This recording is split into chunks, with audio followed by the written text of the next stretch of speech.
Just ahead on American Black Journal, a new book on Black fatherhood tells how men can leave a legacy for African American children. Plus, get ready for the 9th annual Neighborhoods Day and its celebration of everything good about Detroit. We have a great show coming up, so stay right here. American Black Journal is next. At DTE Energy, we believe that we have a greater responsibility. We believe that being part of a community means being involved in the fabric of that community, investing time, effort, and resources in the communities we serve. DTE Energy Foundation is a proud sponsor of American Black Journal.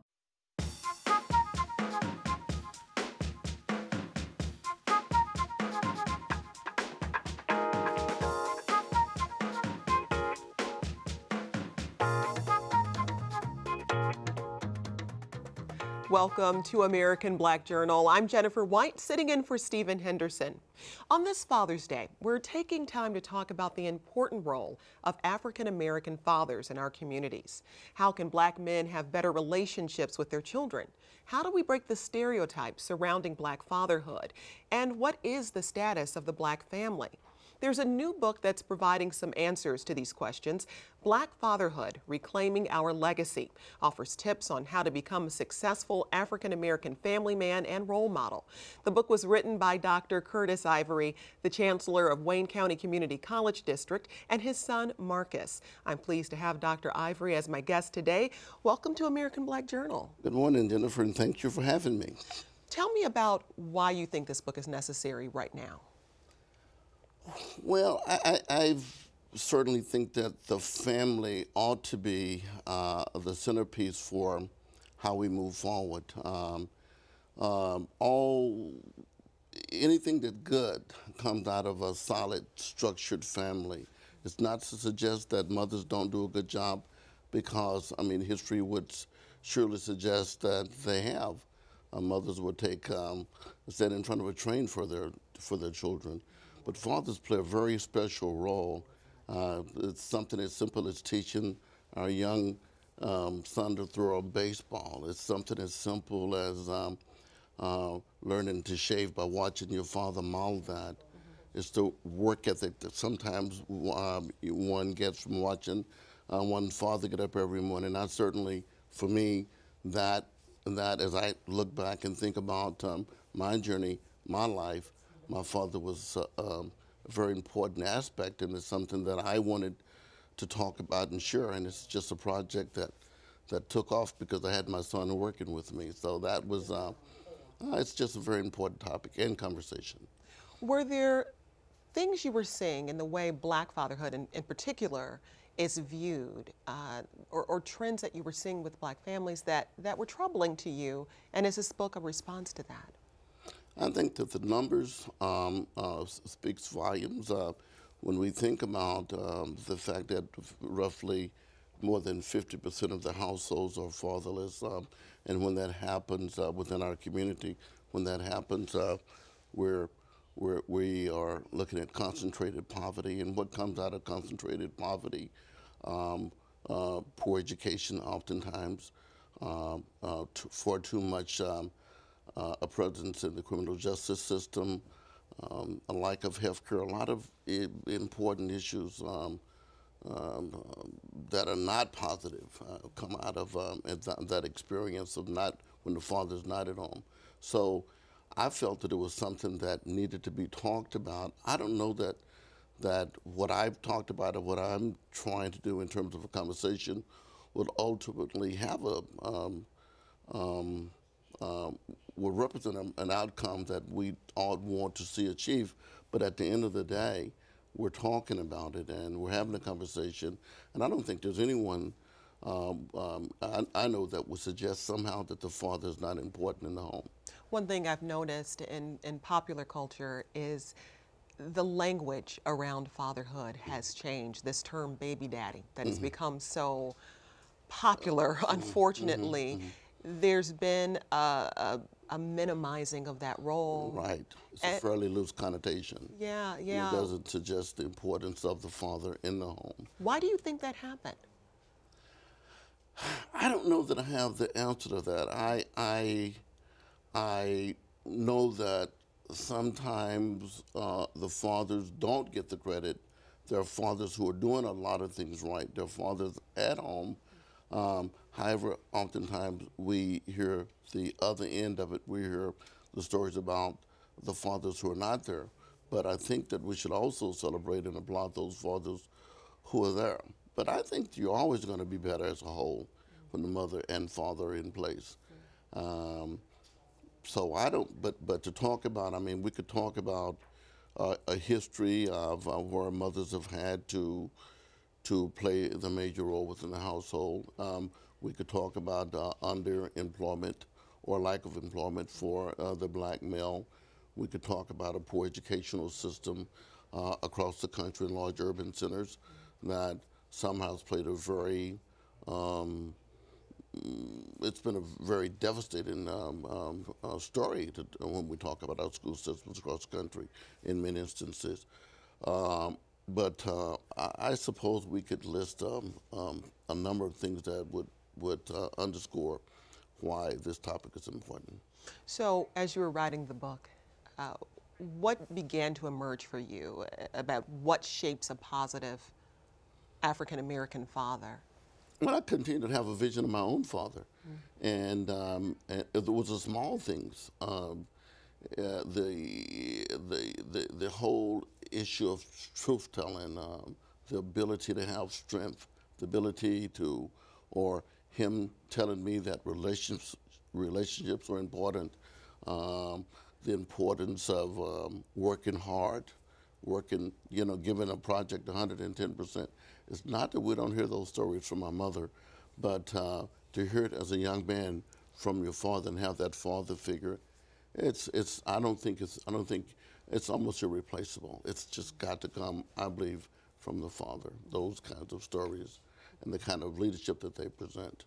Now, the book is about being a strong African American father, but also role model, because there may be instances where a child needs someone to step into that role for them. So talk about the role African American men can play outside of maybe formal or biological fatherhood.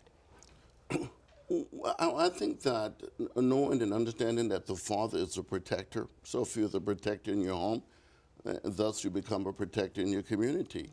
It is a village concept, and somehow we have to embrace all of the young children, particularly the young male.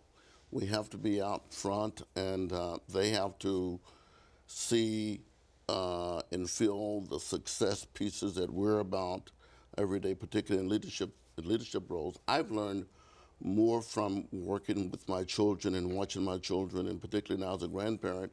While I've led them, they lead me. They've taught me how to live. They've taught me how to learn, and they taught me how to love. I've been a better person because of them. I wouldn't say that I was a perfect father, but I'm a much better grandfather, because I know and I realize now the mistakes that I made as a father. So it's very difficult to be a perfect parent. But it's something about having a father at home. We sleep better at night. We just feel that the doors are locked, the windows are locked, and you just feel safe. And I'm probably absent of the father. Now, even at a young age, without the father, now you become the man. If you're 8 years old, you're 9 years old, you become the man in the house. And that's not all bad, but it certainly makes a difference knowing that the father's in place in a real way. You wrote this book with your son, Marcus, who we hoped could be here today, but he's under the weather, so we're sorry he couldn't be here. Talk about that experience of writing a book about fatherhood with your son. I would imagine that was a time for you to reflect on your relationship. You know, and I discovered that he's probably, number one, much brighter than I am. But the generational differences and how we talked about things, for example, corporal punishment, rather.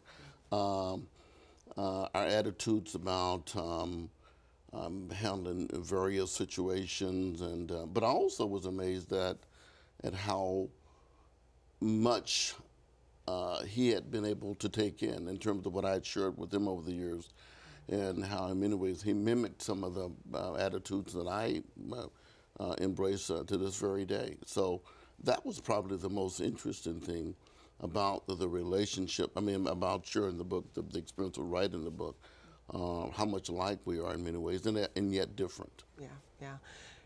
Ultimately, when people see a book about fatherhood, they may assume that it is a book for men.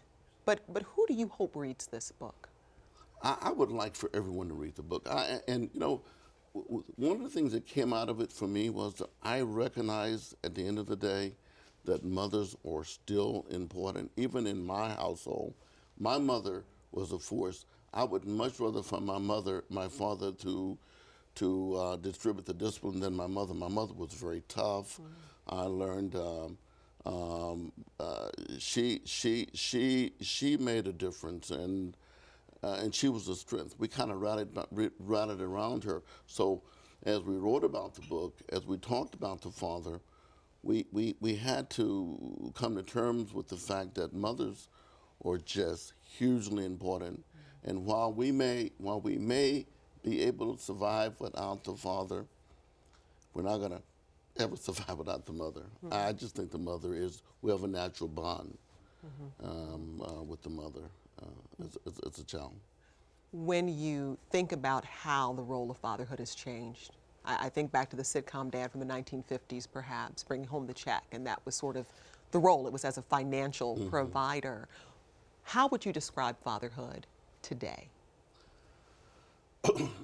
Well, while there have been parts, I mean, there was a period when we understood the part about being a protector, but maybe now we understand that it's about our legacy. It's about the promoter.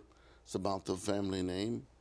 It's about my father saying to me that I had to remember, as I'm out in the community behaving, that I had to remember that I was an Ivery. And so I think that has become something that we're coming back to and we're hearing more about. It's just that somehow what we leave behind is so important, and it's always about the legacy, and it's about what we do as parents, and particularly as a father today. So to suggest that it's changed, probably not a lot. I think we're just talking about it more, and certainly fathers were at home in larger numbers 25, 30 years ago. This change, this paradigm shift has been rather recent, I think, in terms of seeing the fathers leave home probably, if we look at the research, probably somewhere in the early 60s, the breakdown of the family really started within the Black community. Well, Dr. Ivery, congratulations on the book. I look forward to reading it, and a happy Father's Day to you. Thank you so much, and thank you for having me. Not only is it Father's Day, but it's also the first day of summer. That means the annual Arise Detroit Neighborhoods Day is coming up soon. Just ahead on American Black Journal, we'll get the details for this year's event. That's right after this look at some important moments in Detroit's Black history. I'm Ken Coleman with a look back at African American life in Detroit. This week in 1993, Coleman Young decided not to seek another term as mayor. In 1967, Ken Cockrell Sr. earned a law degree from Wayne State University. And in 1930, the Detroit Stars of the Negro League played the first professional night game in local history. These are significant events this week in Detroit's Black history, taken from the book On This Day, African American Life in Detroit. Every year, on the first Saturday in August, thousands of Detroiters come together to show their pride in the city. It's known as Arise Detroit Neighborhoods Day. This is the 9th year for the event, which features as many as 200 community activities throughout Detroit. There are festivals, educational events, cleanup projects, home renovations, gardening, and many other initiatives organized by community groups, block clubs, businesses, churches, and individuals. Arise Detroit is a nonprofit that promotes volunteerism and community activism. Here to tell us more about this year's event is the Executive Director of Arise Detroit, Luther Keith. He's joined by Stephanie Johnson-Coob from Focus Hope and Errol Jennings of the historic Russell Woods Sullivan Area Association. Thanks to you all for being here. Thanks for having us. Luther, tell me about this labor of love that has been Arise Detroit? Well, it's something truly awesome that we now like to call Detroit's Great Neighborhood Tradition, 9 years into it. And we started with the idea that we wanted to do more to lift up the people who work all year long, tirelessly, without fanfare and hit big headlines in our neighborhoods throughout the year. And so we know we have a lot of great events downtown, the fireworks and all the rest of it, but we said, why don't we create a day to really lift up the people in the neighborhoods? And so we asked people in the neighborhoods, the churches, the block groups, community groups, as you discussed, to do something in their own neighborhood. You decide what it is, you decide where it is, but we want to do it all over the city. And it's grown incredibly now, where it involves hundreds of organizations, thousands of volunteers. And it's an amazing thing to see. And it's something that uniquely Detroit. I know some cities around the country do their version of Neighborhoods Day, but I don't think any of us is big or as deep and have the type of impact that we have. And as your guest here will indicate, some amazing things are happening all over the city. And we think everybody should be part of it because it brings out the best of Detroit. Do you think this focus on neighborhood activity is more important now than it has been before? Well, I think it absolutely is because, you know, a lot of discussion, the narrative has been about downtown and midtown, which is great.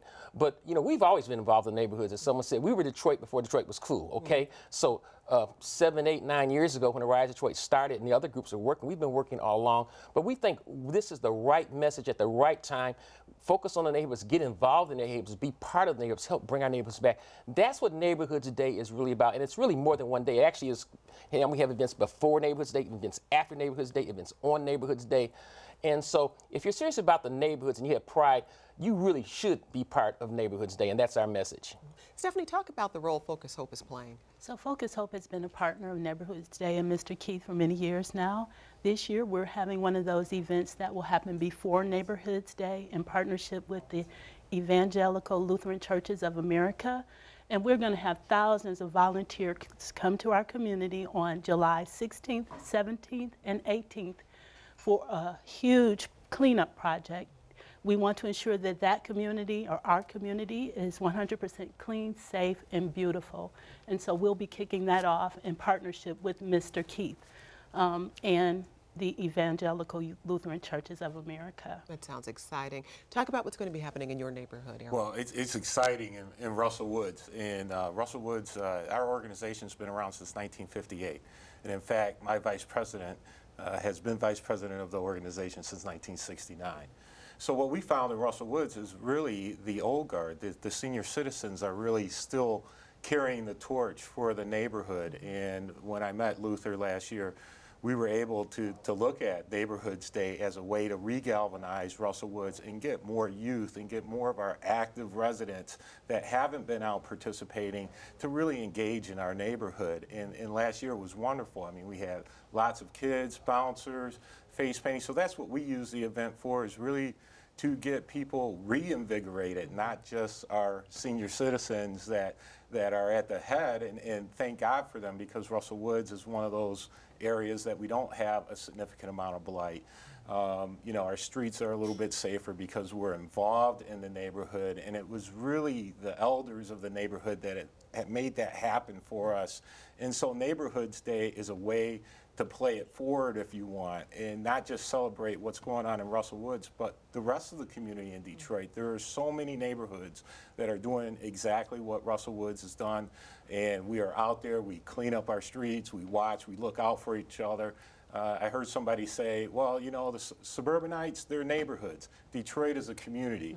And that's really what we want to promote, because it's really going to take all of us, you know, and it's not just downtown and midtown. The neighborhoods have been there, and people have been in Detroit for so many years, carrying that torch, making sure and looking out, and this is just a way to celebrate for us. Luther, this seems like it's also a time to identify what specific neighborhoods in Detroit need, because it's not a monolith. No. And so you have areas that are more populated, you have right, areas that have more issues with Exactly. safety. So how do you go about creating a strategy that responds to each need? Well, you know what happens, Jennifer, when people see other people engage, that makes them want to engage. We've had people, because of neighborhoods, form block clubs because of Neighborhoods Day. We have people who nothing happened in their neighborhood, got things to happen in their neighborhood because of Neighborhoods Day.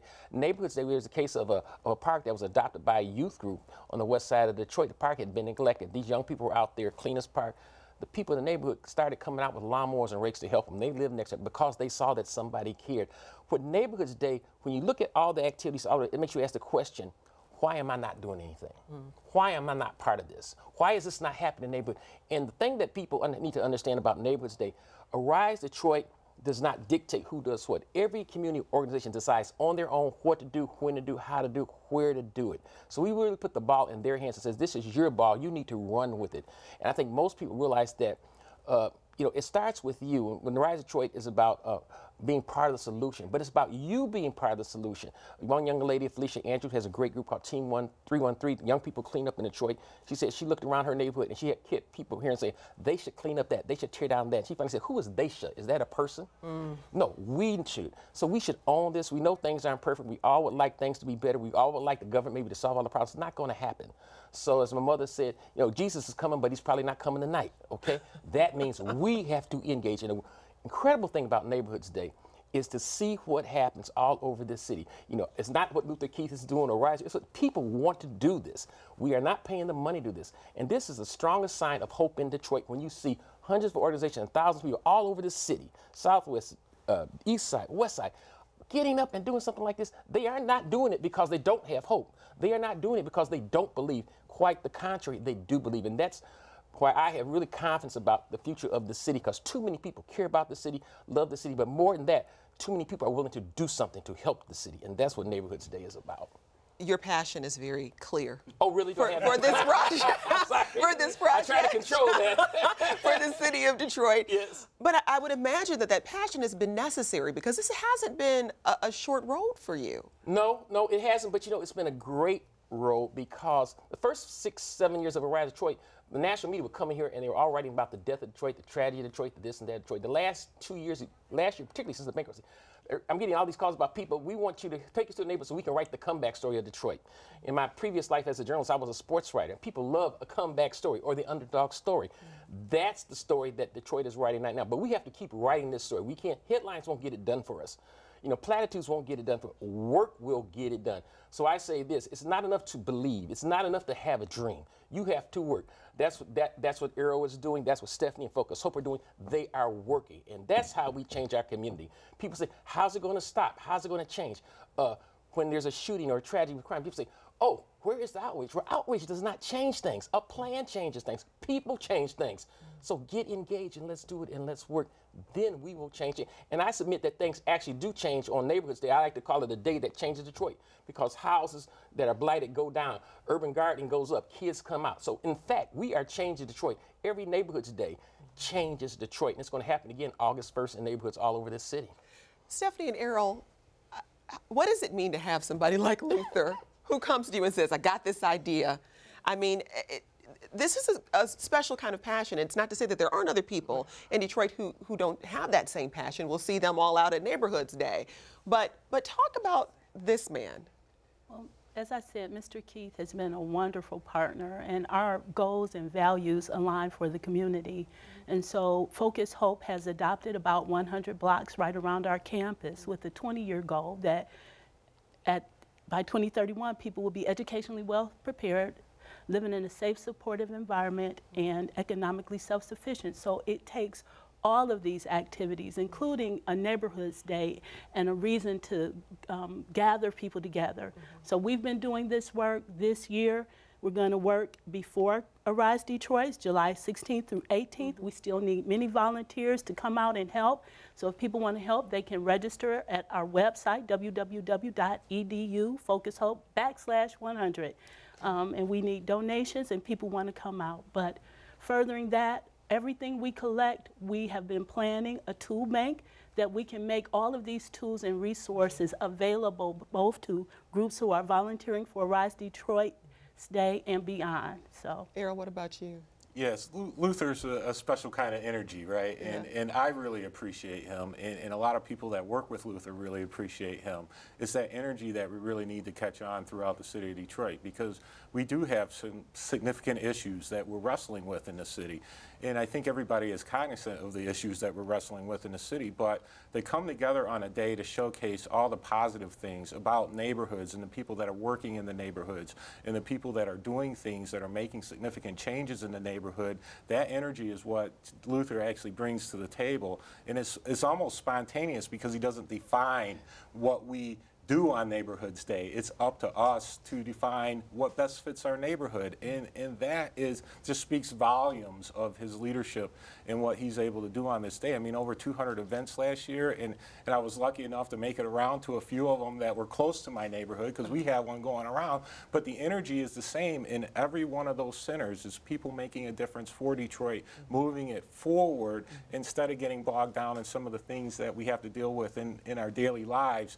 It is the day that we all can come together and really make that difference, just as Luther envisioned when he And I have to started say it. that my energy comes from folks like Errol, Stephanie, and thousands of other all over the city. So it's just part of my DNA, and it's easy for me to do because I believe in this part of me. I'm a son of Detroit. I've always lived here, and I believe it's a great community, despite our challenges, with great people, and that's where my energy comes from. Well, we've got to leave it there. Best of luck to you for this coming up Neighborhoods Day. And that's our program for today. Thanks for watching. You can get more information about our guests at AmericanBlackJournal.org. And as always, connect with us on Facebook and Twitter. Plus, you can also hear the program on WDET 101.9 FM. We'll see you next time.